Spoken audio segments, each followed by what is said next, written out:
opening bell of the NFL Stock Exchange podcast. I'm Trevor Sikkema. That is Connor Rogers joining you guys on a Monday morning for, of course, a Mock Draft Monday. It is everybody's favorite words during this part of the offseason. And Connor, we got an exciting one. Now, we just did a 2-round post-combine mock draft, and we were not planning to do another one until at least the Sunday after free agency began. But of course, the NFL is always giving us things to talk about. And over the weekend, we had a big shakeup in a trade. For a long time, we have speculated who is going to move up to number 1 overall. And now we know that it is the Carolina Panthers. Well, I guess for now, I should say the Carolina Panthers, because a report came out that they might move back. But as of right now, the Carolina Panthers have traded with the Chicago Bears to move up to number 1 overall. Buddy, first and foremost, how you doing? Hopefully your weekend wasn't too chaotic with the big news. But also, I am very excited to get to dive into a full first-round mock draft with the new order with you. I'm great, man. It's like they did us all a favor and did this trade so early. As we sit here, it's not even really the fully middle point of March yet, and we have this for the draft order for all of our content. I had a good week. I had a funny weekend because in our local New York market, I was on Aaron Rodgers' watch, which would need an instant reaction for 2 different places I work. So I canceled going out, which is not like a big deal. We didn't really care that much, but canceled going out back-to-back nights for dinner, just stayed home, and nothing happened at all as we sit here. So you got to love that. You should like hunkered down. Hunkered down. And even if I went out, it was like in the radius of my neighborhood in Hoboken where I was like, I could get home. I've only had a beer, like something like that. And it would have been better if you had beers. It would have been great. It would have been great. So yeah, that's where we are right now, and we have gotten some massive moves. Obviously, the draft trade was awesome. Mm-hmm. It's a little similar, but also not to what we did in the mock draft. We had the Bears move twice, and obviously the price of going, if you're Carolina, from 9 to 2 is drastically different from 9 to 1 because at 1 you get to pick your choice of quarterback. You're not taking the next guy, and the price reflected that, especially when DJ Moore was in this deal, which was something I personally did not expect. Great for the Bears. Justin Fields now will get a shot with a lot of new pieces around him, and we will discuss, obviously, how this impacts the Bears draft. But at the top of the draft, yeah, things are a lot more clear now. I think the pressure kind of cranks up on somebody like the Colts now because the Texans at 2, yes. Texans at 2 could still get a guy that they feel really good about. The Colts at 4, what if somebody comes up to the 3? So all scenarios, Trevor, just flipped upside down with Carolina making this big jump, and it's exciting. Yeah, no, there's so much that we're going to dig into here in this mock, and obviously it's going to be a little bit longer of an episode, so we're going to get into that right away. We're going to fire up the PFF mock draft simulator to get into that. But just to give you guys clarification, again, if you forgot the exact price of what it was for Carolina to get from number 9 to number 1 overall, it ended up being the swap of number 1 for number 9, number 61, which is one of Carolina's second-round picks. Remember, they have 2 because of the Christian McCaffrey trade. So they ended up giving the Bears their later one, the one from the San Francisco 49ers. So they have their earlier one. They still have that early second-round pick. So number 9, number 61, a first-rounder next year, which we assumed was going to be in the deal, and then a second-rounder in 2025. So 2 years down the road. So good for Brian Poles to spread out what he was able to get from this deal. If you're moving back all the way from 1 to 9, you do want to kind of space out how many premium assets that you get. I like that thought process for them. And then, of course, I think the big wild card here was DJ Moore. And look, I'll just, I do want to ask you a little bit about it because I put up a couple of videos. I did a quick 3-round mock draft for the Bears with their new haul, quick 3-round mock draft for the Panthers on the new haul. You guys can see it on the channel. You just click the videos tab. So I kind of explained my thought process of, look, Carolina gave up a lot, but it's not like we didn't expect this, right? You and I have had these conversations for so long that whoever was going to move up to number 1, maybe outside of Houston, because it would just be a swap from 1 to 2.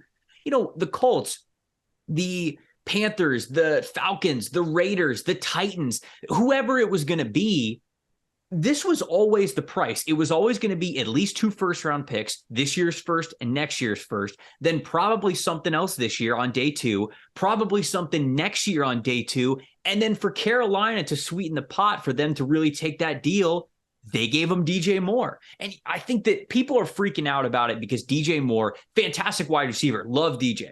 but he's a big time fan favorite who that's the part that makes it that makes me think people believe Carolina gave up more than they really did. Because this, to me, Connor, this was always the price. What did you think about this one? I'd love to hear your thoughts. When I first saw it come through the Twitter sphere, I was like, man, that's a lot. And then I even typed in all caps over it, and I don't even tweet like this a ton. I was like, this is a haul. Like, whoa. It was. It's a big haul, and it's great for the Bears. Then I sat and really thought about it, and I was like, okay, I would have liked DJ Moore to be there for the new quarterback. But certainly. It's one of those moves that you don't ultimately judge instantly, because if you look at Carolina, all the money that they can spend, and I don't love this free agency class, right? But, you pull up what the flexibility they have and what they can ultimately do, the Panthers. They can go into free agency and not replace DJ Moore, but can they go get some help at pass catcher? Or maybe they go on the trade market. Who knows? There are going to be veteran wide receivers available for trade where they were like, okay, you know what? We'll get some of his money off the books and we'll count that as really the extra first rounder, and we get to keep that future first rounder, right? 3 1s was all everybody heard. Instead, it's like, you know what? We'll go with the player route instead, because we think when we're ready, and I don't believe this, but this could be some of the process, like Moore might be due for another payday as he gets closer to 30 when we think we're ready to contend. So these are the things that teams go through. They go through timelines. And for fans, and I totally understand this, the initial reaction is like, why? Why would you do that? Because fans are always operating, besides, actually, a lot of listeners to this show probably don't operate this way, but majority of fan bases operate in a way like, wow, that's going to hurt us this year. And an organization goes, what is that going to look like in year 3 of this move? Yeah. So, I didn't mean to cut you off there, but we've talked about this on this show before. You will always, I shouldn't say always. There are many times where you're going to have a chance to get a really good wide receiver on your team, right? Whether it's free agency, whether it's the draft. I know we've got kind of a down year at wide receiver in both of those categories, the draft and free agency, but I'm telling you, that's not really the norm. Normally, you're going to be able to get a good wide receiver in the first, second, third round of most drafts. And free agency is going to be a little bit more available than it is right now. Plus, we see wide receivers get traded and moved all the time, right? Even some of the best in the NFL are on the move all the time. It'll happen to Hopkins in a week or whatever. Dude, it happened to Hopkins. It happened to Tyreek Hill. It happens to all of these guys so quickly. Odell's been traded a handful of times, right? So, yep. I feel as though you go up and you have to pay the price to get the quarterback. The quarterback is something that doesn't come around very often. And if you believe whoever you're taking at number 1 overall is certainly worth that, then the wide receiver stuff, I know everybody's looking at the depth chart right now and they see Terrace Marshall and Laviska Shenault and Shi Smith, all due respect to those guys, but they go, okay, where is the passing production even going to come from? It will come. They will have more opportunities to get those kinds of players, whether it's with cap space or draft picks. So that's all in all. I wanted to ask you about that because I wanted to hear your opinion. I figured that's kind of where you would come from, because that's where you're going to come from, because I agree with you. It was a lot, but it wasn't anything that was like asinine. It wasn't anything that was no. This is the deal they had to do to get it done.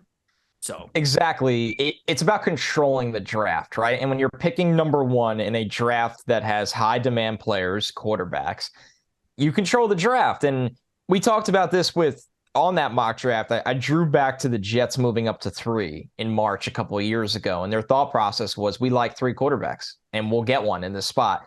And I thought that was the route Carolina would go if they can get into 3 with Arizona, but they opted to pay the premium to get into number 1. And as we sit here and record this show, more news continues to trickle in locally from Carolina that they are still open to the idea of trading out of that pick and going down. Let me put something out there, though. Go ahead. I know you're agreeing with me. Go ahead. For those that don't know, there is a very serious hope from the NFL league office to whoever picks number 1 each year to leave it as much of a surprise as possible up until draft night. Like, this is a legitimate thing. And let's not forget, this happened with Joe Burrow in that year, and everybody knew Joe Burrow was going number. It doesn't matter how consensus it is. There is always a, not demand, but a request and hope from the NFL that whoever is picking number one, because if you're Carolina and you love CJ Stroud, right? And we'll get there. Who the hell cares? Who knows? You're picking number one. I guess there is that competitive advantage of like, oh, teams could scramble after that. But ultimately, there's a lot of theater in this. And I think the Carolina moving out of number one, while I wouldn't rule it out, feels like theater to me. Yeah. You would have to be unbelievably confident that, say, the Texans, right? Because you're not moving from 9 to 1 just to move from like 1 to even 4. I think that would be nuts. That would be insane. No shot. At that point, the haul that you gave up from 9 to 1 is way too high for you to be playing with fire there. But let's just say that wouldn't make any sense at all. Let's just say maybe you move back to number 2, right, with Houston. You'd have to be so convinced that they're taking the quarterback that you don't want, right? That's what you would have. And even then, if you did a trade with, say, like you did a trade with Houston goes up to number 1 overall. What if, like in the 11th hour, the Tennessee Titans call the Houston Texans up at number 11 and they go, we will give you 5 first-round draft picks to go to number 1. And then they take the quarterback that the Carolina Panthers actually wanted at number 2. It's so risky. And so, I don't know, we're just throwing out all sorts of galaxy brain multiverse scenarios here. But there's a lot to think about. It's why it stays a lot of fun. But we'll run through a full first-round mock draft here for you guys with the new order. We will still allow trades to happen. And in fact, I have some in my head that I might want to pull off here. Connor, can I go with the odds? Can I start? Can I do odds? Yes, I actually would prefer you to. Personally. Okay. Because somebody tweeted at us and they were like, can Trevor please pick for the odds so we can just hear what he is going to say for the Jets at 13? Because I feel like a lot of people hear tons of your Jets talk, right? You have so much Jets talk. You have so much great content that you put out there. Somebody said, and we said this last time. We were like, we are going to rotate these all the time, especially since this is a year where the Jets and the Bucks pick in the odds. So yeah, we're always going to rotate this. And I just like getting your perspective at the top of the draft anyway. All right. So Carolina is up at number 1 overall. That means your boy is up here. If it were up to me, folks, I would be taking Bryce Young number 1 overall. I think he's the best quarterback in this class. I think he's one of the best players in this class. He's one of the most natural playmaking quarterbacks that I have seen in a long, long time. I would be picking Bryce Young. Measurables be damned. But it just doesn't sound like the Panthers are doing that. And maybe they're doing a great job of holding things close to the chest. So why do we think this? Can I ask this? I want this conversation.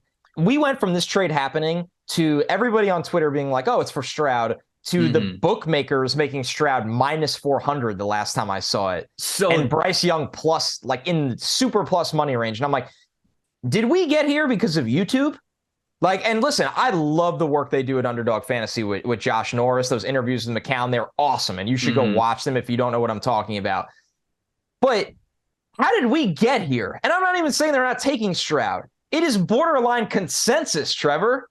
How did we get here? Is it the local reporting? I truly don't know how we got here this fast. I think all of those stars are truly pointing to the same direction. Now, Lord knows whether or not the first seeds that were planted there were deception, because if they were, then they might all be wrong. But I think the local media is being fed something from their sources, and maybe their sources are loud right now. Maybe their sources are kind of are purposefully telling them something. Sure. But as of right now, it feels like Stroud's the guy. Stroud's the guy that they like. I've also heard some Will Levis talk, folks, but I have a hard time believing that you paid that price to go up to number 1 to take Will Levis. So like in this league, you have a hard time believing it in this league? I do. I still, yes. Me too. Yes. Me too. Me too. Yes. Me too. Yes, I do. Defies logic. I have a hard time believing that you would have paid the price from number 9 to number 1 just to select Levis, when I feel like you could have done the same thing going to number 3 and still getting your guy there if that would have been the case. So I think that Vegas pointing to Stroud makes me feel like it's Stroud. And then I don't remember if it was at the Combine or maybe it was somewhere else. Somebody had asked Frank Reich about his, like, what he looks for in a quarterback. And essentially, he harped so hard on accuracy in that quote. I tried to find it while you were talking, but I couldn't find it. Maybe I'll find it a little bit later in the show. He emphasized accuracy so much, being able to operate from the pocket, being a pocket passer, having that accuracy, all of that. To me, that rules out Will Levis and Anthony Richardson. Not to say that those guys can't become accurate quarterbacks, but there's certainly a lot more of a risk about them being accurate than there is for like CJ Stroud, because Stroud's been pretty pinpoint over the last couple of years, especially for how he ended this past season against Georgia, what he was able to show at the combine, just in a very brief throwing session where he was throwing to wide receivers that he didn't have timing with, he didn't have practice with. The guy looked at about as picture perfect as it felt like you could have him fundamental wise. So that's ultimately why I am leaning Stroud, just like everybody else is. And I'm going to go with CJ Stroud, number 1 overall in this mock.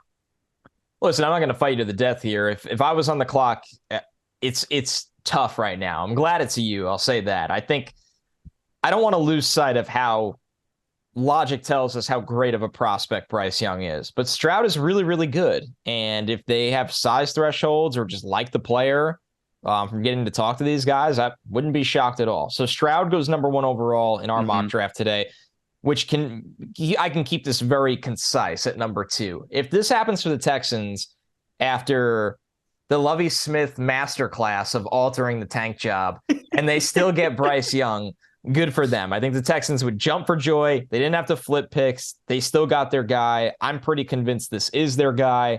Now they don't hold, the keys to the car necessarily for that if the Panthers ultimately fall on Bryce Young, but in this scenario, they don't. And that's a very realistic scenario. So the Texans don't have to move. They get Bryce Young at 2, and they truly finally have their foot on the accelerator for their rebuild, having their franchise guy. All right, that was the correct pick. So I'm up with the Cardinals at number 3. This is starting to smell like a trade. I am about to propose a trade here.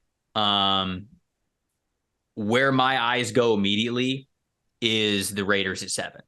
Because at this point, I think there's 2 teams that are really going to be in the running here. The Raiders at 7 and the Titans at 11. I keep bringing up the Titans because I was told in Indianapolis that the Titans were one of the teams that called to get to number 1 overall. Now, I don't know how those conversations went. I don't know exactly like how serious the offer was, but I was told that the Titans were interested and did call about number 1 overall. I don't know how far, like I said, I don't know how far it went, but I know that they were interested enough. Moving from 3 to 11, I'm not so sure that Arizona is going to want to do that, but I do think that they can move back from 3 to 7. Let's check the draft chart value to see if we can get within range here. Because Arizona, 2,200 for the number 3 overall pick. That's the numerical value that we have here. Las Vegas is 1,500. So we've got a 700 pick difference. If you give them, where's Las Vegas's next pick? 38. So that's a second rounder. So if you give them a second rounder this year, and I would say let's sweeten it up. Let's go a second rounder next year. So you're flipping picks and you're going 2-2s. Yes. To move back. I think that's where you are at least, right? To move back 4 spots, but you don't have to give up a 1. I'm sure Arizona would love to get a 1. Because it doesn't really change what they're doing that much. Right? Arizona, like you're still getting a front 7 blue chip guy at 7. Right. And instead you just get 2 extra picks there. Two extra second round picks. 2 really good picks. So I'm gonna make that deal as long as you don't think that there's some crazy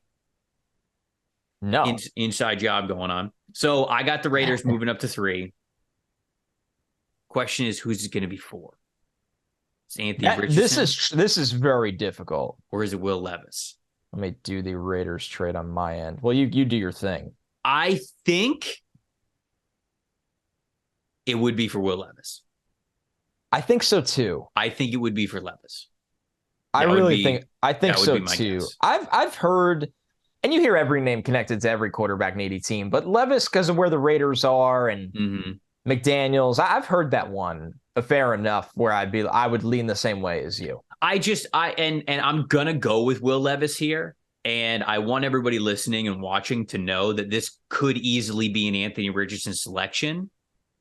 I just haven't heard the Richardson connection to the Raiders as much as I have Levis. And like Connor just said, maybe that's just because where they're picking in the order, and we're potentially seeing AR going top 3. Some places have him mocked at number 1 overall. Yeah. So maybe that's just the reason why. But right now I hear that connection with Levis more than I do Anthony Richardson. So I'm gonna go with Will Levis here at number 3, which puts you then on the clock 3 quarterbacks down for the Indianapolis Colts. Yeah, so this is like pick number 2 for me, where I don't really need to do much thinking here. If this scenario happens to the Colts, they take Anthony Richardson at 4 because they have to. And we have a quarterback draft, which as the days go on, if there was a book that made odds for this scenario, I would be laying something on it, because I'm convinced Arizona can get out of 3. Houston can't move down.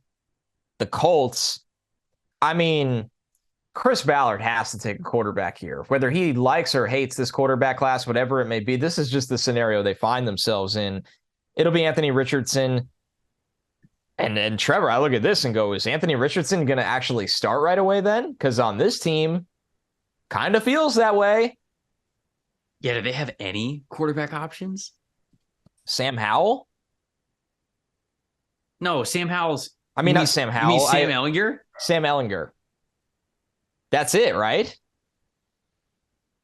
Well, do they still have Matt Ryan? Technically. No, you can start Matt Ryan. You can. You can start Nick Foles. Yeah, Matt Ryan and Nick Foles, I think, are under contract, aren't they? Matt Ryan is very there. And and if you cut him, it's $18 million in dead money. So my mistake, Colts fans. There you go. So we're starting with Matt Ryan. I apologize. You do draft Anthony Richardson, and you do let him season a little bit behind Matt Ryan. Could be a perfect scenario. That's actually way better than I anticipated. All right, so we are Anthony Richardson. We are 4 picks into this new draft order, and we got 4 quarterbacks off the board. We know that quarterbacks are going to go 1 and 2. It's just a question of who's now maybe going to trade up to number 3 overall, which I think is something that is very much in the cards for the Cardinals. That was a little bit of a pun there. And if they go quarterback, I don't think this is unrealistic that we start with 4 quarterbacks off the boards in this draft. We have talked about the hype of this class and how it feels like it's been rising, and it feels like we have been moving towards a point where all 4 of these guys are going to go high in the draft. But now with the Panthers officially trading up to 1, I realistically see a spot where, or I should say not a spot, reality is where I think all 4 quarterbacks should come off the board. I mean, man, this is when you really dive into this, because of the rat race, right? Like the competitive nature of it, it just makes you like, how many years, especially last year, remember, like everybody was like, oh, is Kenny Pickett and Malik Willis going to sneak into the top 10? And then you talk so much about it that you kind of forget it's still a long shot. This year, you just have 4 guys at the top. The demand is insanely high.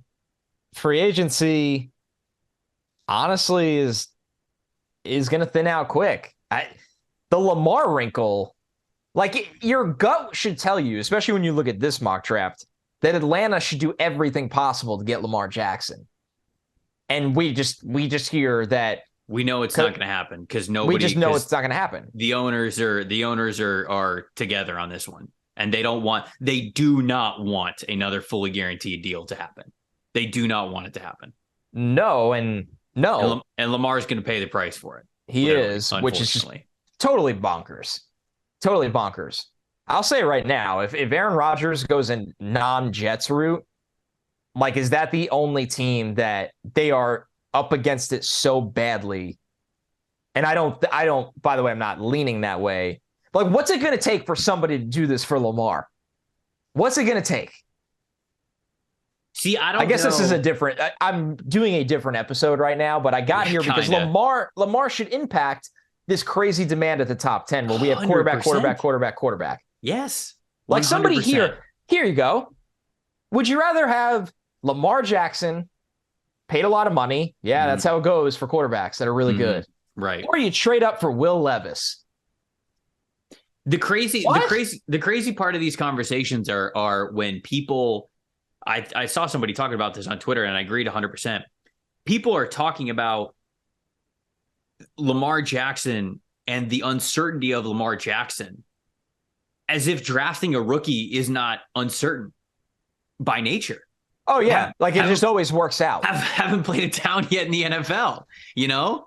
I think that if people told you, right, if you went to people and you were like, who would you rather have right now, Anthony Richardson or Lamar Jackson, given full context, would you rather have Anthony Richardson on his rookie contract, knowing nothing about how he's going to play in the NFL, or would you rather have a former MVP, a former league changer, pay him a lot of money in Lamar Jackson? And I think a lot of people right now would be picking Anthony Richardson, which is crazy to me. That's insane. Let's step back a bit, folks. Like AR is a fun prospect. He's got a long way to go. The Falcons should have done this deal the second it became available. Mm-hmm. Now, I don't know. Instead of telling every reporter, tell everyone we're not doing it. I don't know exactly what Lamar is asking for.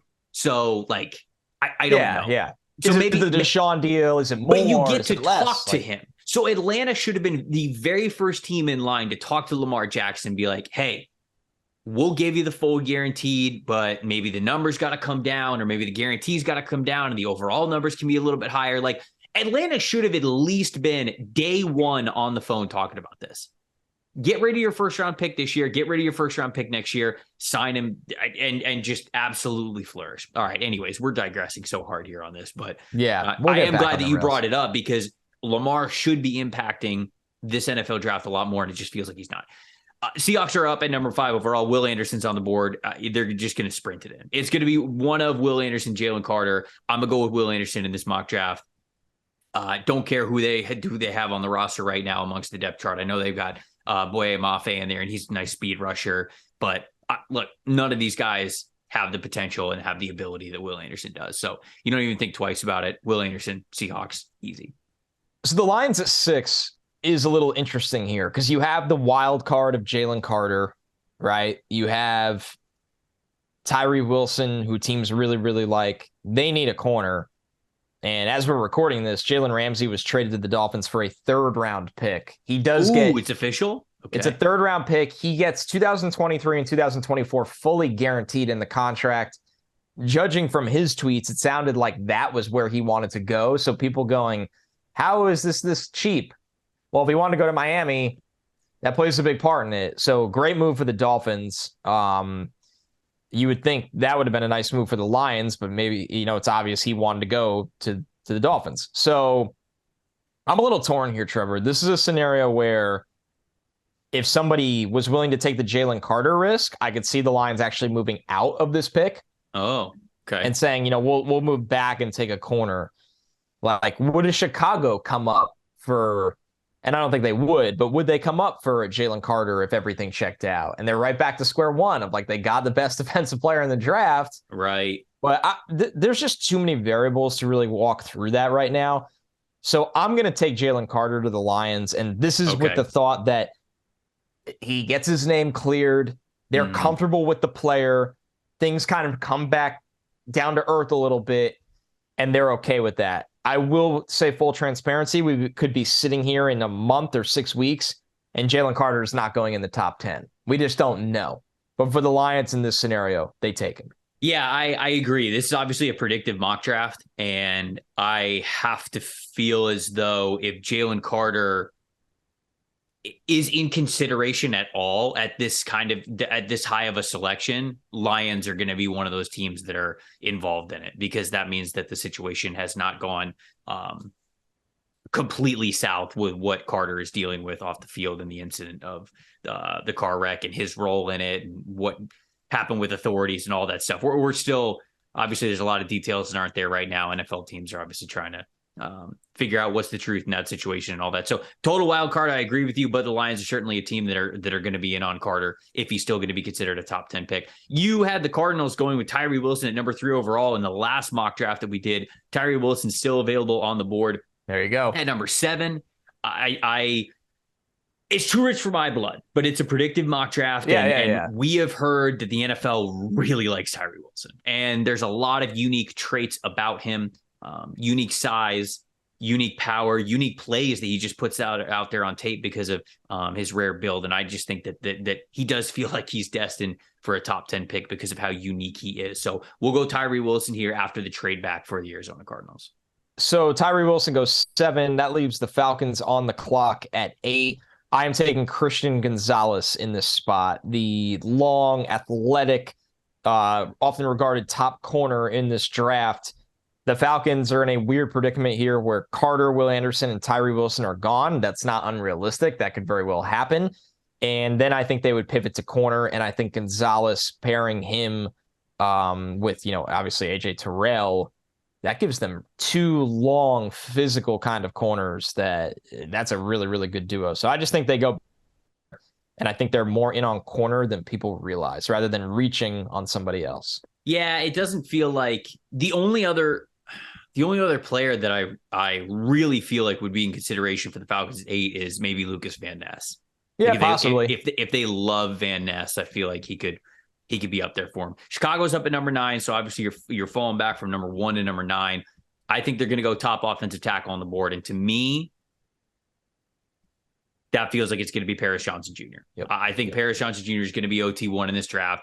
It just feels like it's where it's leaning, from the things that we heard at the combine to where these guys are being mocked right now to really Peter Skoronski's measurables. Once we got those official, his arms were a lot shorter than people even thought that they were going to be. So I just don't feel like a lot of teams are going to consider him as an offensive tackle. There will be some teams that will, but it's not a universal. And for this mock draft format, we know that the Bears are going to want to continue to build through the trenches. So it's good to get Paris Johnson Jr. on there.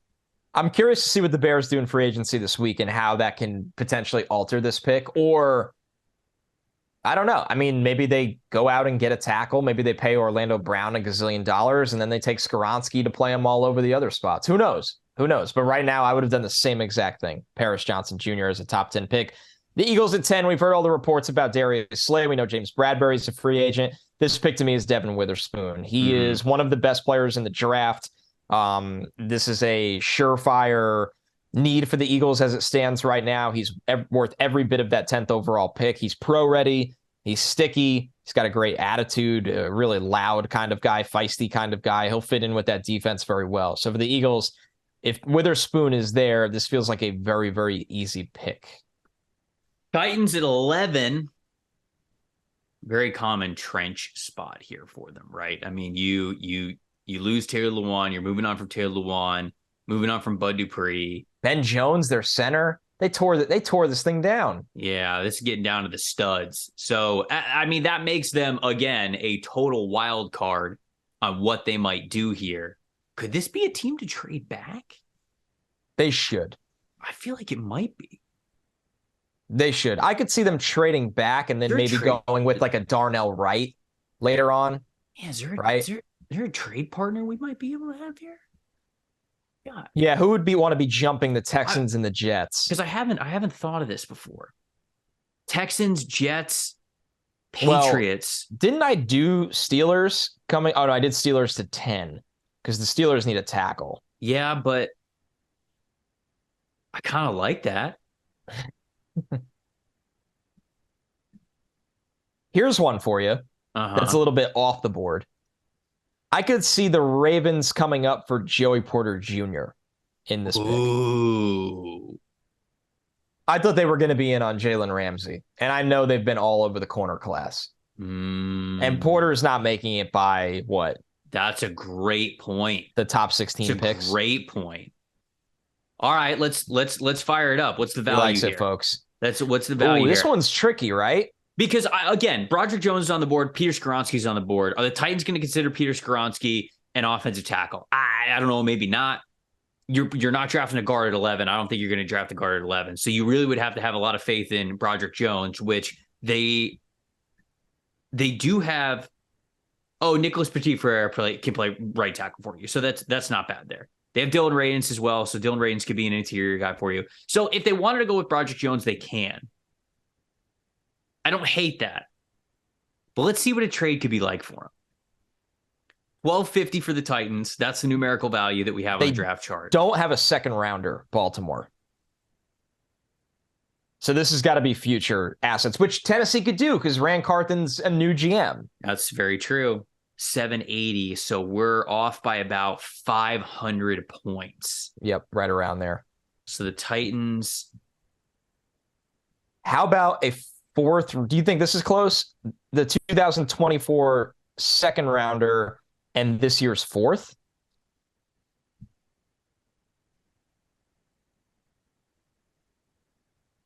So you're saying next year's second, and then what is that? 25, 125? Points wise? No. That number, the number. I think it's number 125. Oh, the fourth rounder. The fourth rounder is 124, correct. Yes. I think Titans could be in on that. It's possible.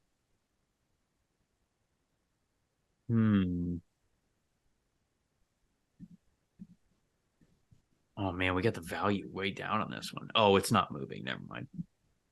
Had to make sure they have that pick, which they do. They have all their top picks. All right, let's do it.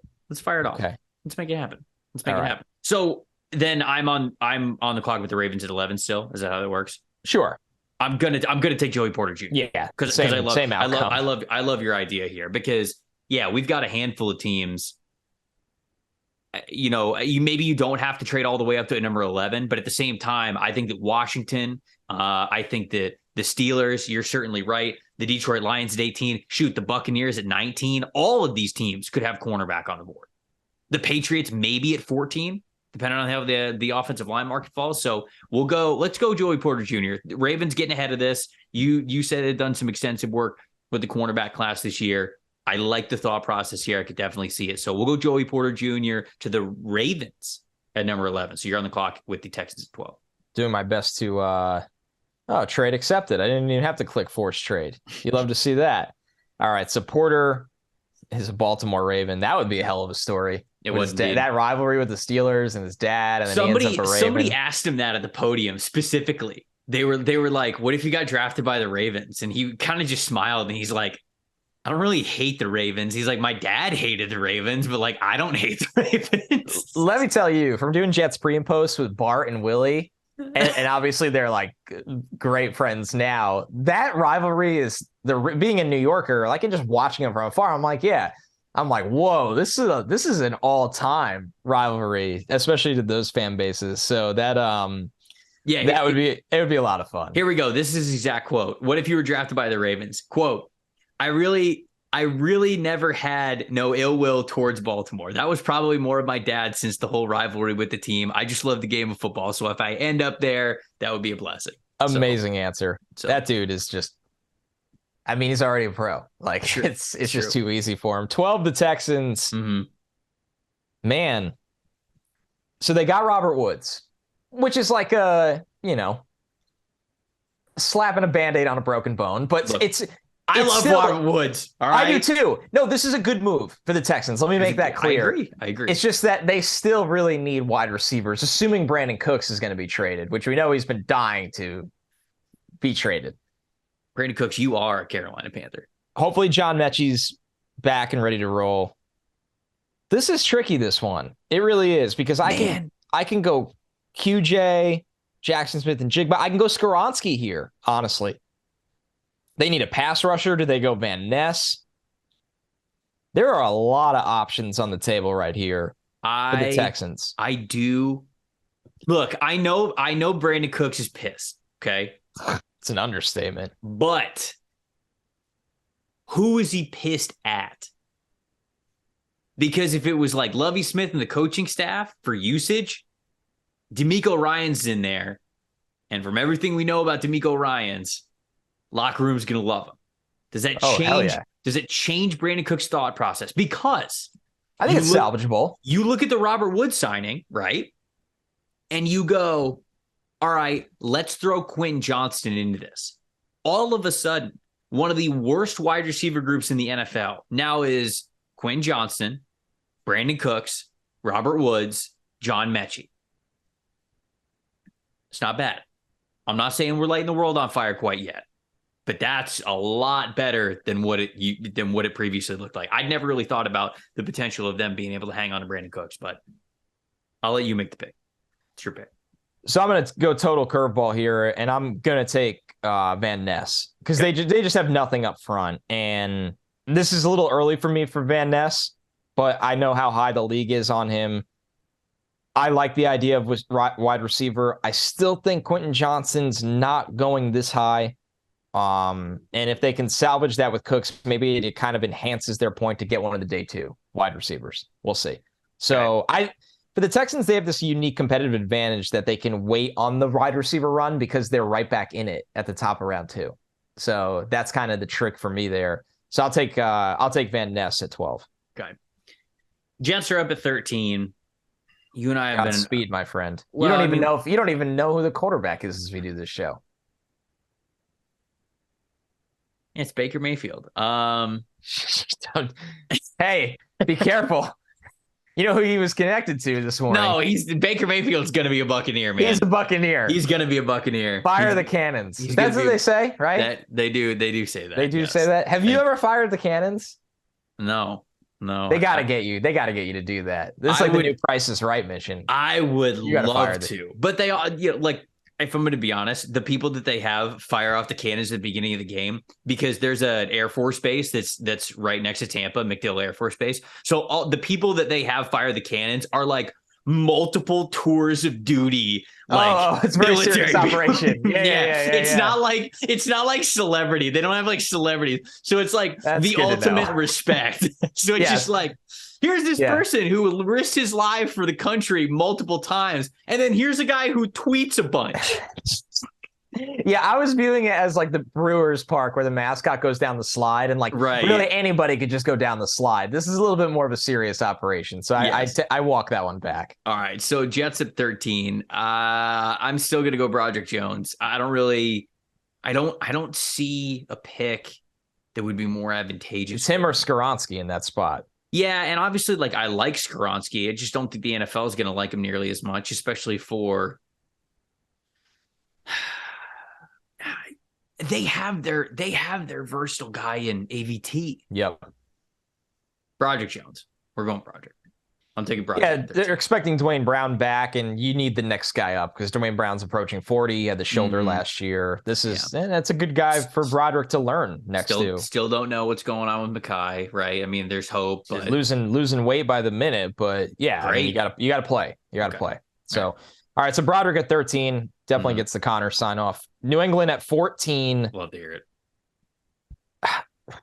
Man, a lot of players that it really made sense for them are gone. Going from Broderick to Paris to Porter. There's one that has to be screaming at you. Is it Skoronski? Yes. Yeah. Him or JSN? I don't think they'll take a wide receiver. The Patriots can afford to not take Peter Skoronski over JSN. No argument from me there. Skoronski's too good. Obviously, they need offensive line help. Very curious to see what happens to Jacoby Myers this week. All indications are that he will find a deal elsewhere, but that's not a lock. So we will see. And in this mock draft, they get honestly one of the best players in the draft. There's no understating that in Peter Skoronski. Packers at 15. And a lot of different guys on the boards here for the Packers. Quentin Johnston's on the board. Jack Smith and Jigba. Dalton Kincaid. Miles Murphy. I think Nolan Smith's too small for him. I don't think. They do play big edges. Yeah, I think he's too small, and I don't think Zay Flowers, Jordan Addison. Speaking of too small for them, they don't draft wide receivers that small. That's what I'm saying. The only guy here that they would draft is Quentin Johnston, but would they really draft Quentin Johnston? I don't really think so. I wouldn't rule out Michael Mayer in this spot. I think Dalton Kincaid, Michael Mayer. Miles Murphy's still here, so I think Miles Murphy's on the board. Yeah, that's very much a Green Bay. It's a tough spot for you, honestly, the more I look at it. I'm going to ask you a question. We'll see if I answer. Maybe you won't. Maybe you won't. Maybe just tell me to F off. Maybe it'll just be silent. Darnell Washington at 15. Yes. How do we feel about it? I love it. So I do too, but I'm asking you mainly, am I crazy for doing that in a predictive mock draft? Because I think I think he is on the rise with his hype, but I think that people are just getting really comfortable with Darnell Washington being available for the Bengals at 29. Yeah, no, and I'm not. He's a freak. It just doesn't work out that cleanly. What does LaFleur want to be? LaFleur, especially with a young quarterback, and who the hell knows? I sit here, I still have no idea what the hell Aaron Rodgers is going to do. But let's, for the sake of the conversation, say, because this is what they are telling us, it's the Jordan Love era. LaFleur wants to be a tough Midwest running football team. And that's what you do with Darnell Washington on the field. Everything about that, from Kyle Shanahan's offense and down to LaFleur and how he's put his fingerprints on it, is the versatility of being brawn and strength, but still being able to come out of that and have athleticism to threaten in the passing game. And to your point, Darnell Washington's going earlier than people think. I don't know what else they needed to see. How many guys like this have existed in the history of the NFL draft? No, not many. You're picking unicorns, right? And they've had one, the Mercedes Lewis comp. They know that player pretty damn well. That's the spot that matters to them. That's the player that I think a lot of people compare Darnell Washington to. He compares himself to him. In what he can bring to the table. They're hoping he could be, an even higher ceiling. But I'm going to go with Darnell Washington at 15. I'm doing it. Making it happen. 16 is pretty easy for me here. I'm going with Deonte Banks, the corner from Maryland. Nice. I think Washington's in on that Porter tier. The Ravens went up and got Porter. Every time I watch Banks, the more and more I like him. It's the athleticism. It's the battle-tested mentality. Long corner. This is what Washington needs. The offensive line run went kind of crazy. Could Darnell Wright go here? Sure, he could. There's no doubt he could. But I'm not really going to try to turn myself into a pretzel here. Go with Banks, and we've been very corner heavy for Washington this entire offseason. Yeah, Steelers up now at number 17. Comes down to two players for me, really. Well, I guess three. I mean, if they have Kalijah Kancey on the board, I think you're probably thinking about that at 17 with him. If you believe that he could be a massive difference maker on that defensive line, but you've already got a lot of studs on the defensive line. If you're truly attacking a weakness, it comes down to two players: Darnell Wright, the right tackle from Tennessee, and Anton Harrison, the left tackle from Oklahoma. I've heard more hype in the first round for Darnell Wright, so that's where I'm gonna go here. Not sure if he ends up a top 20 pick, but there are some people who I've talked to who are like, yeah, I mean, this guy's got high recruiting pedigree. He's got great athleticism. He's got a mean streak to him. He played some of the best offensive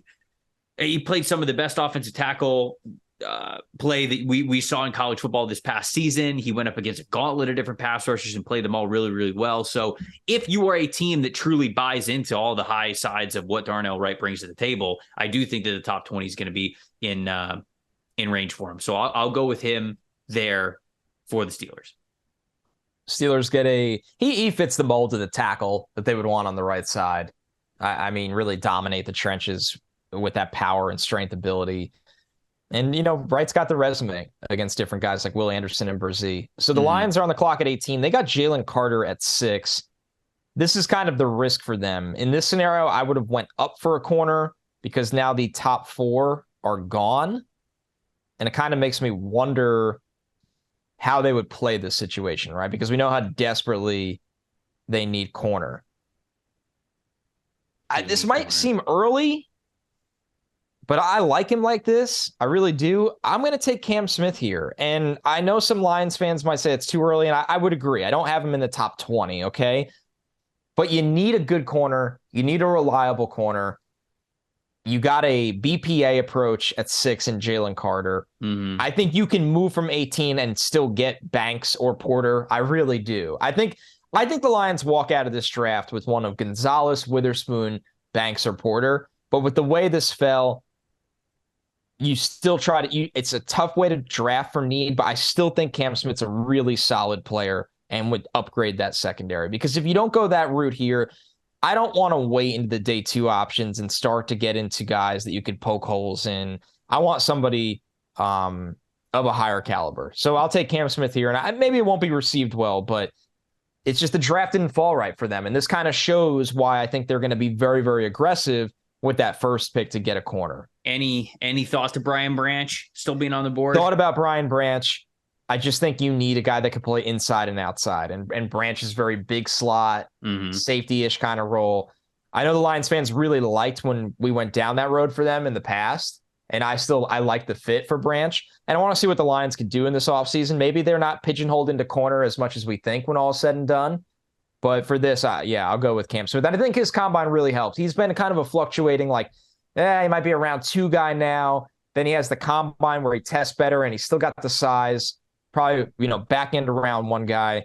So the Lions might be able to actually trade out of this pick in that scenario and still get him, but we're not doing that at this point of the mock draft. Bucks at 19. I mean, they're all over the place. There's so many different avenues that they could go here. Yeah. The roster is just changing so much. I think I'm going to go with Anton Harrison. I thought that's where you'd lean after they're moving on from Donovan Smith. Release Donovan Smith. Wide receiver room is fine. Tight end room is okay. They could certainly upgrade at tight end if they wanted to there, but they can get by with who they have.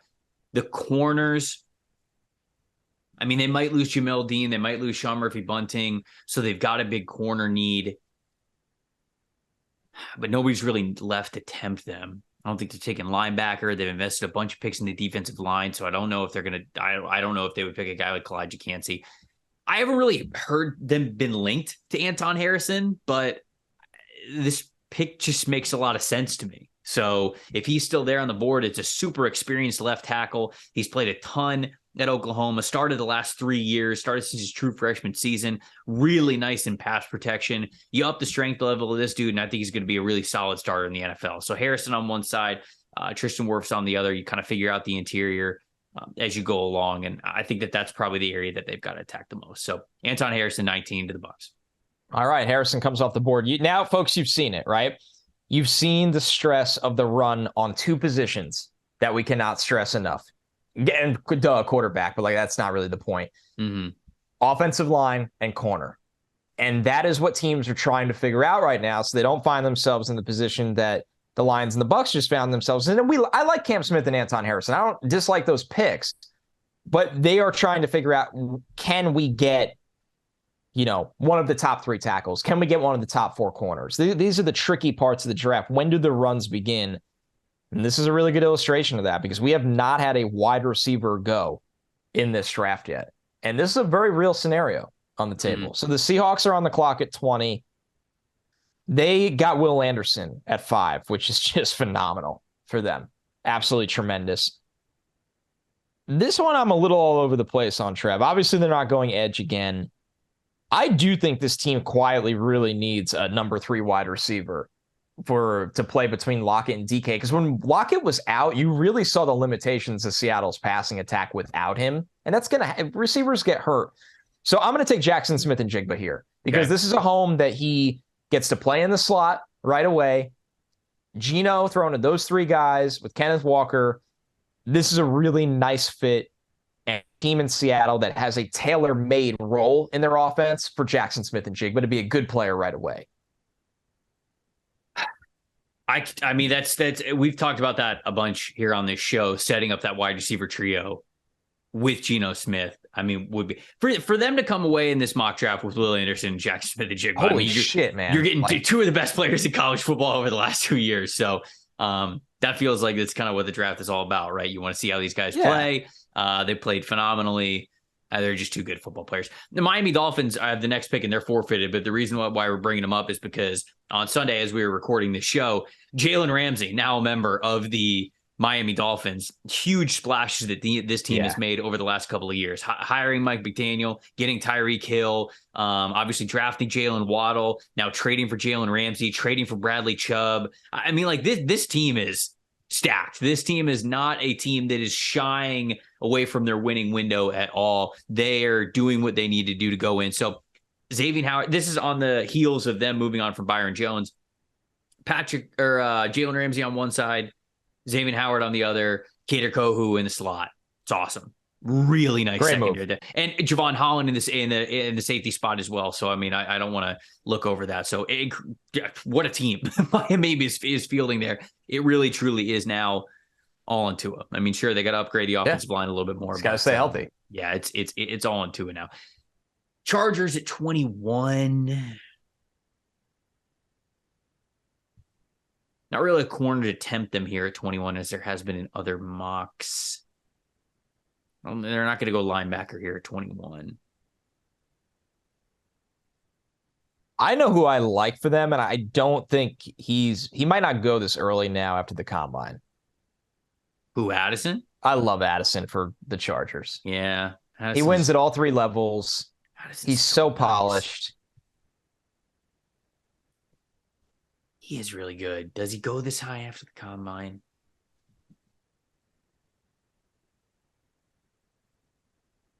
Let me look at the Chargers. Are you thinking wide receiver or are you thinking elsewhere? I mean, I was looking at Quentin Johnson. He's still on the board, sure, right? Sure. I mean, like Quentin Johnson, I think makes sense. I do think that Jordan Addison makes sense. It feels like Jordan Addison makes sense for the now. Quentin Johnson makes sense for the future. I would like to give them a D lineman. I really would.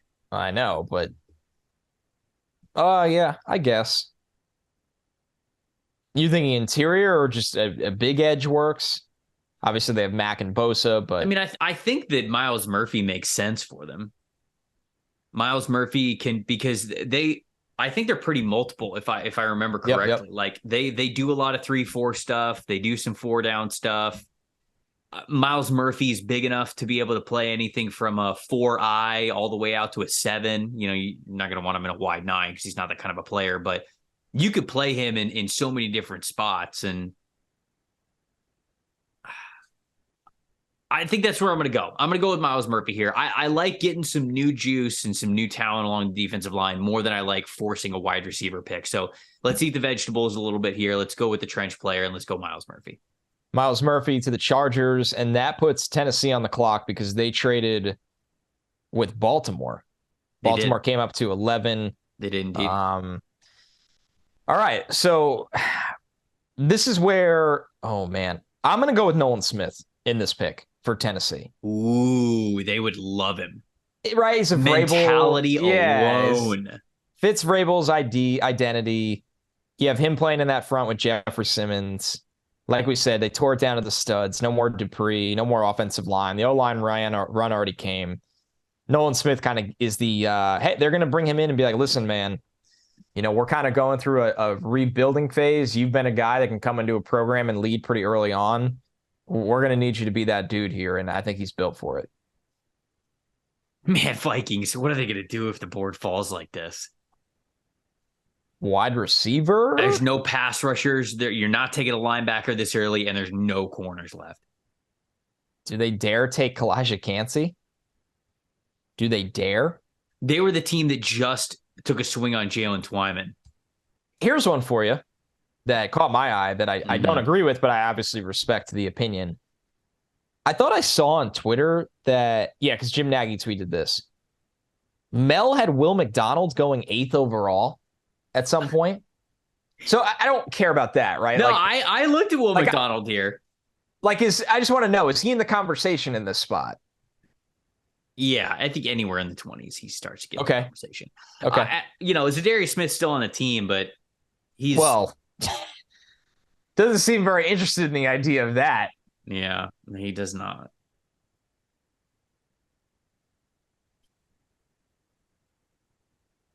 Man, they have 0 corners. They have no corners. They have Andrew Booth Jr. Yeah, they cut Cam Dantzler. Yep. Which, reminder, folks, corners that run in the 4.6s usually don't turn into NFL players. Don't really. Just kind of an easy threshold for you out there. I'm gonna go Jordan Addison. Oh, I like that. I'm gonna go Addison here. That's a damn good pick. Addison, you got Justin Jefferson. Could have gone Quentin Johnson. Really could have, but yeah, no, I like it. But I like the route running savviness of Jordan Addison to pair with what Justin Jefferson's able to do all over the field. I really do think that Jordan Addison and Justin Jefferson, it feels like because of how good they are at route running, because of how natural they are at the receiver position, you can just use those guys interchangeably on either side of the field. So Addison is 23. Chargers on the clock. Jacksonville Jaguars on the clock. Oh, Chargers. Whoa. I just screamed it. And I'm looking at the logo. Me and you both do this. You were confident about that one. I was so confident. I almost let you just go with it. Yeah, it's nice that you didn't. Because the pick I was making was for Jacksonville, not the Chargers, but I just said just scream Chargers. Like I said, you were confident with it. It's been a weird weekend. All right, the Jacksonville Jaguars on the clock at 24. Mm-hmm. They need some help on this defense. I'm really excited to watch this offense next year. I really am. And I think ultimately at 24, they look for BPA on the defense. And for me, that would be, oh man, there's two guys, Trevor, right now for Jacksonville. Mm-hmm. Brian Branch. Yeah. Right? And Kalijah Kancey. I don't know if they're looking to deploy a tackle as small as Kancey. That's not really how they're built. Exactly. Like this would be, that pick to me would be, oh, we haven't seen them really do that yet, which has, and this is a predictive mock, which means I don't try to predict things that we haven't seen happen in the past. So I'm going to go with Branch. Okay. With Branch, you get somebody that you could just play all over the secondary.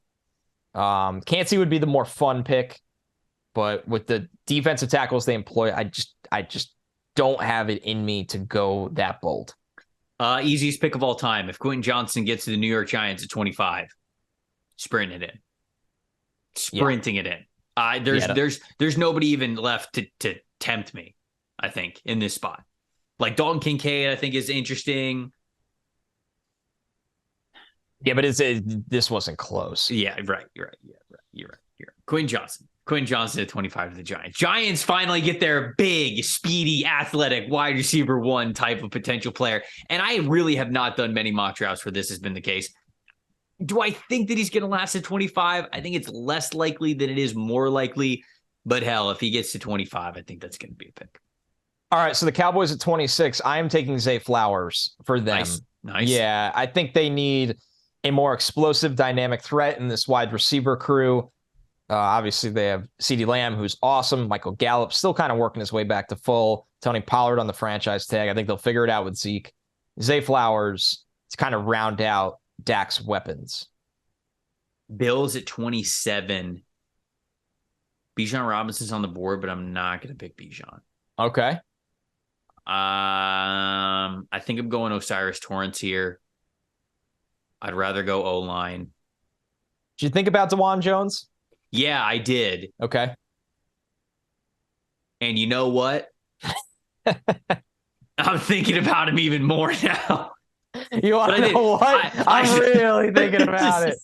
I saw his name and I was like, ooh, DeJuan Jones. I was like, they could probably upgrade the interior a little bit, but throw Spencer Brown experience isn't doing it for you, right? Tackle. Yeah, let's do that. Let's go with DeJuan Jones here. I like it. I like it a lot. Easy right tackle in, right tackle out.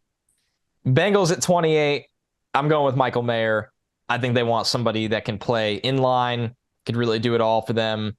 I love the player. He's a top 15 guy in this draft for me. Bengals tight end's been a popular pick. There weren't a lot of other options I considered here. I kind of ran this card in. Saints at 29. How about Derek Carr going to Chipotle as his first family meal in New Orleans? Did he really? Yeah. What did he order? He said he was just overwhelmed by the amount of food options when he got to New Orleans, so he just went to Chipotle. Which, I know he's going to get crapped on a lot for that, and he should. But he should.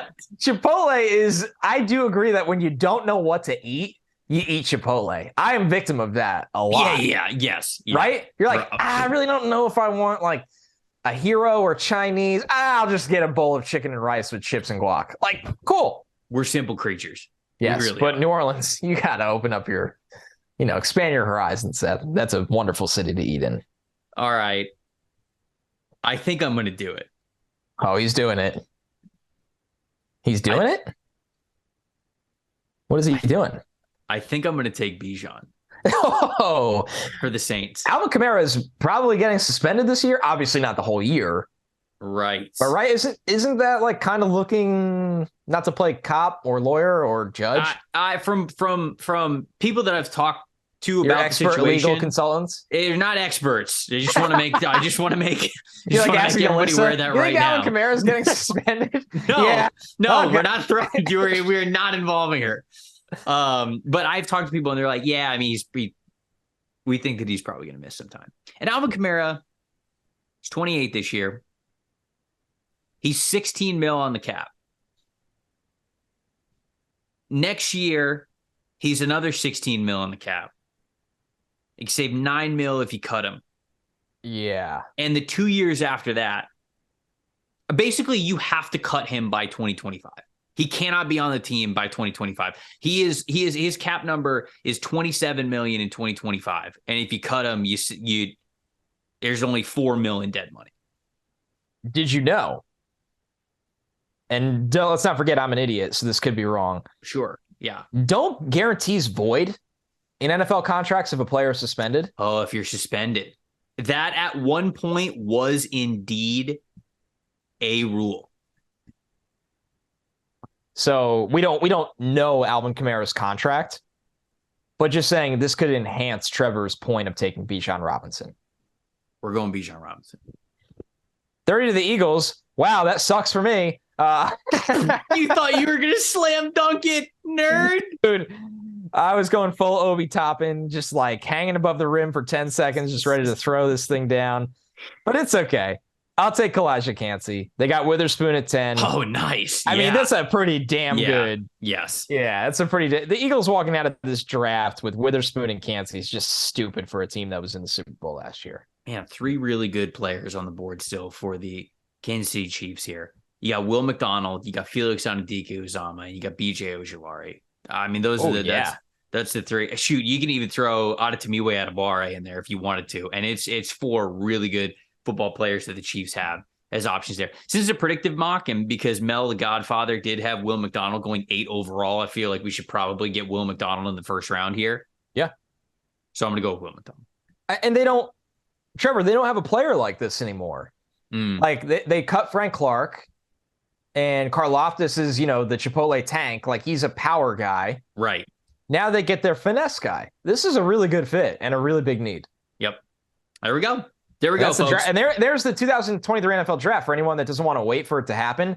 Here it is. This is your post Bears-Panthers / pre-free agency mock draft for you guys. I'll recap it here for you. Number 1 overall, of course, with the Carolina Panthers now picking at 1. Have them going CJ Stroud. Number 2, Bryce Young to the Houston Texans. We had the Arizona Cardinals trading back with the Las Vegas Raiders. Raiders coming up at number 3 to go get Will Levis. Indianapolis Colts going Anthony Richardson. Will Anderson going 5 to the Seahawks. Jalen Carter going 6 to the Lions. At that number 7 overall pick, we had the Arizona Cardinals taking Tyree Wilson. Falcons at 8 took Christian Gonzalez. The Bears now at number 9 took Paris Johnson Jr. Dream scenario for them, I think, outside of maybe Jalen Carter falling to 9. But other than that, Paris Johnson Jr., fantastic scenario for them. Devon Witherspoon at 10 to the Eagles. Joey Porter Jr. to the Ravens at number 11, who we had trading up to get in front of the cornerback run, or at least the rest of it. I guess the tail end of it with Witherspoon and Gonzalez still off the board. Wanted to go get their guys, so we got the Ravens moving up with the Titans. And number 11 to take Joey Porter Jr. Lucas Van Ness to the Texans at 12. Broderick Jones to the Jets at 13. Peter Skoronski to the Patriots at 14. Darnell Washington to the Giants at 15. Deontay Banks to the Commanders at 16.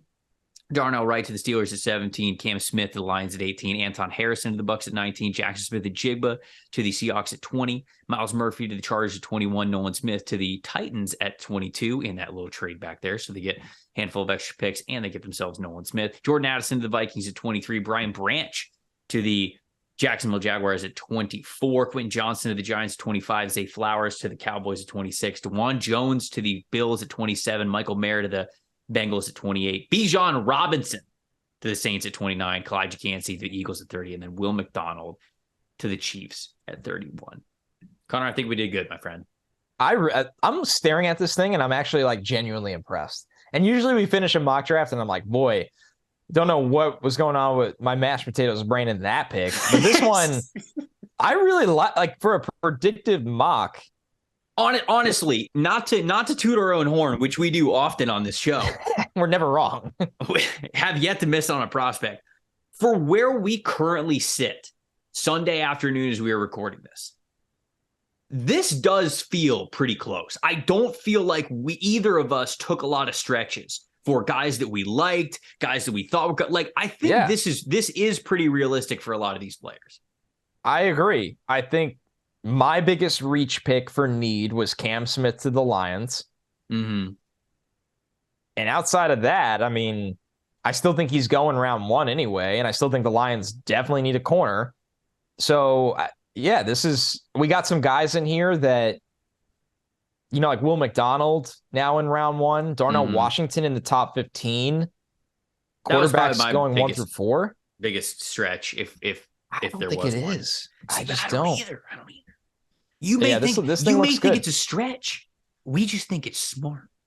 I can't wait for free agency to ruin this sucker. Oh, what's the line? I don't want to ruin it. What's the Joker line? What does he say? We'll title the episode with that. No, it's oh, I'm so embarrassed. You blew it, folks. It's like I'm not a madman, just ahead of the curve. And like that's how I feel about Darnell Washington right now with this. I don't remember exactly what he says about whether he's a madman or a lunatic. I can't remember. I'm sorry. Yell at me in the comments. If you're watching this bad boy on YouTube, first of all, we appreciate it. If you can subscribe to the channel, like the video. What is it? He does say just ahead of the curve. Isn't it? I'm not crazy. Let's see. That's the part that I'm. He does say just ahead of the curve. They say he's labeled as crazy, and he goes, "No, I'm not. I'm not crazy. No, I'm not. Yeah, I'm just ahead of the curve. I'm just ahead of the curve." That's the new motto of the pod. Yell the shirts. Yell. It's just got the green arrow behind it, and it's just that quote. I'm just ahead of the curve. I'm not crazy. And then I'm just ahead of the curve.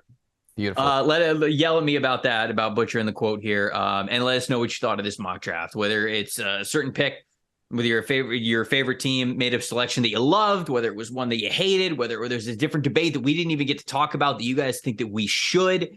Getting in on the YouTube comments is the best way to give us feedback on the mock and let us know what you guys are thinking, because we always say this is not just a podcast of us two talking to you guys. It's a full-on community. We love hearing from you guys as well. It's been the most fun part about growing this bad boy on YouTube is seeing more comments, seeing a lot of you regulars continuing to comment on the YouTube channel is so much fun for us. So we appreciate everybody that's subscribed to it already. If you haven't, you're listening on audio only and you want to, youtube.com/@NFL Stock Exchange. That's how you can do it.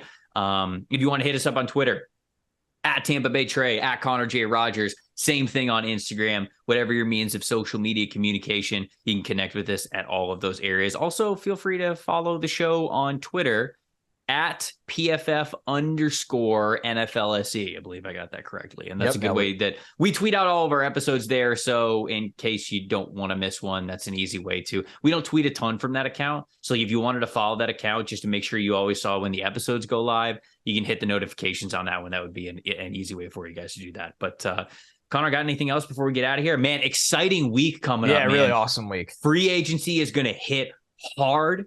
We are going to be back. We're going to be back multiple times before this, but a week from now, we're going to do our little like post free agency mock draft, which is again, one of the most fun mock drafts that we do during the year. Hopefully you guys aren't too burned out with us doing back to back mock drafts. But of course, with the draft order changing at #1 overall, we felt like we had to give you one here at the top. So I'm excited for this week, man. I can't wait to see what happens. Me too. I know we'll do an episode because I think we did this last year, like how wave 1 or 2 free agency moves impact the draft, which won't be a mock draft, but it'll be this move, like it, love it, hate it, whatever. This is what it does to the draft. So if you are listening to NFL pods where you're like, I want grades on, I don't want the same old free agency reviews, ours will always reflect forward to the draft. So it's a wild week and we're going to have a lot of fun with it. We are indeed. We're also going to get back to our player ranking episodes. We know a lot of you guys have been hitting us up about those. We'll get into some of the final rankings, not this week because it'll be really free agency focused this week. Like I said, we'll have our post free agency mock draft the week after, but then we're going to get back to our final position rankings because shoot, man, at that point, we're going to be 6 weeks out from draft night. So we got a lot of positions and a lot of players that we want to watch to be able to discuss with you guys about where we think they're going to go. Yeah, it's going to be a great time. I'm Trevor Sikkema. That is Connor Rogers. Thank you guys so much for watching and listening to the NFL Stock Exchange podcast. We'll see you next time.